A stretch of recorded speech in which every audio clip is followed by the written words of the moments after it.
This is the main thing. So let's get the body off. Very sturdy cage. The body is flexible, but it's thicker than other bodies, I think. It looks awesome.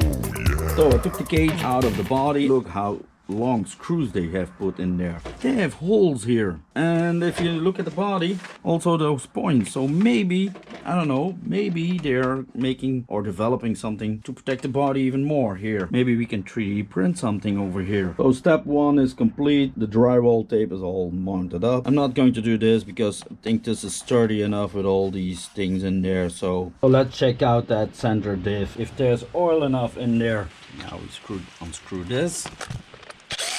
Pull that out. And now we unscrew the screws, the 2 screws on the bottom. Then you have to pull up this thing here, this tab, and slide it forward. Sometimes it's a pain in the butt to get this out, but now it's easy. And here it is. So now open these screws up, and normally the diff falls out.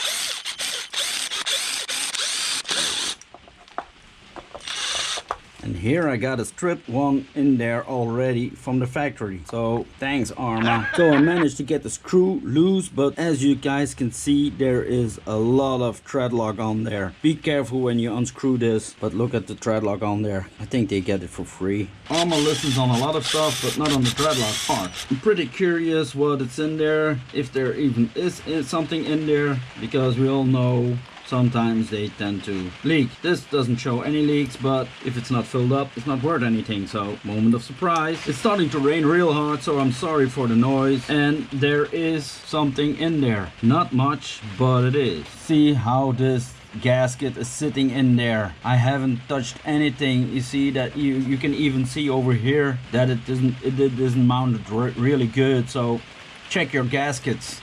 I'm not the first one that has leaking diffs, so this hole isn't even thread through, so it's not messed up. It's sitting wrong, so it has to turn a little bit, so the holes line up here. This is not okay for an RTR.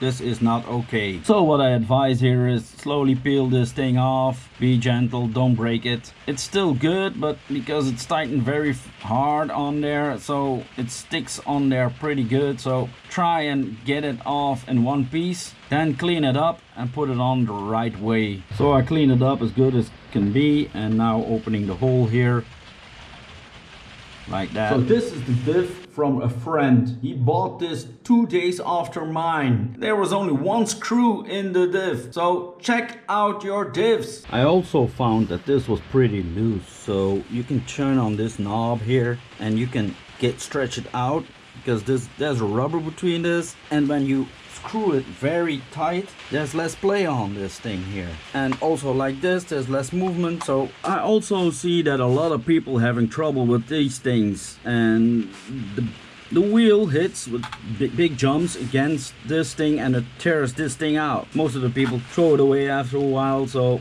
I'm going to cut it off like this over here, so it has a little bit more clearance, and yeah, maybe it's going to hold up longer then. So I cut it off like this, and I think it's going to hold up a lot better. It's sitting like this now, and it's not going to touch the wheels here. So we'll see how it works. So this is how it looks.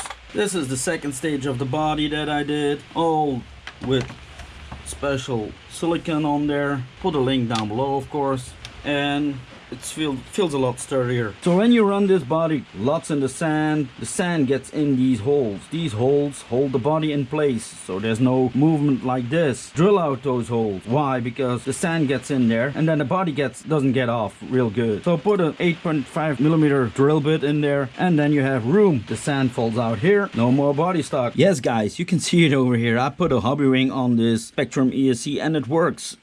It works perfectly. When you go to setting number 2, value 4, punch setting 4, we're gonna put that on 5 because yeah, I like a little bit more punch. Then you put OK.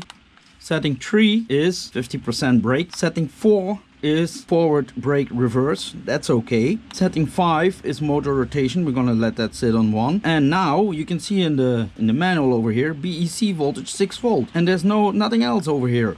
And now for the strangest thing here, you can see you can put 6 on 2. So in my opinion, it's a 7.4 delivery on the servo. So it was set on 2. So the manual isn't right here, so check this out guys. If it's set on 2, then you have 7.4 volts on your servo.